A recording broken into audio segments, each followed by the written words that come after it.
தமிழ்நாட்டுல பிற அரசியல் கட்சி தலைவர்கள் பேசுறத கேட்கணும்னா மக்களுக்கு காசு கொடுக்கணும். இப்ப திமுக மாநாடு போடுதுன்னா ஆளுக்கு 500 ரூபா கொடுத்து ஆளுகளை கூட்டு போவோம். அதிமுக மாநாடு போடுதுனாலும் அதுதான் நிலைமை. காசு கொடுத்தாதான் பேச்சை கேட்பான், அதுவும் பாதிலேயே எந்திரிச்சு ஓடிடுவான்.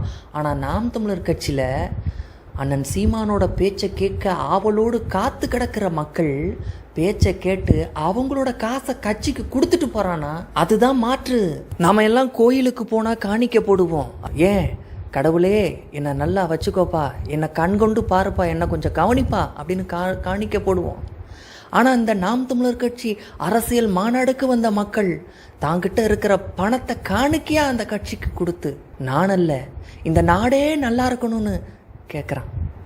அப்படி இந்த மாநாட்டுக்கு வந்த மக்கள் கொடுத்த தொகை ஏறத்தாழ 4,40,000 அப்படின்னு நாம் தமிழர் கட்சியின் பொறுப்பாளர் இடும்பாவனம் கார்த்திக் அவர்களே சொல்றாரு. அங்க கூடியிருந்த மக்கள், நாம் தமிழர் கட்சி உறவுகள், அப்புறம் பொதுமக்கள் எல்லாம் சேர்ந்து இந்த அன்னைக்கு மட்டுமே அந்த உண்டியல்ல போட்ட காசுங்கிறது 4,40,000 ரூபாய்.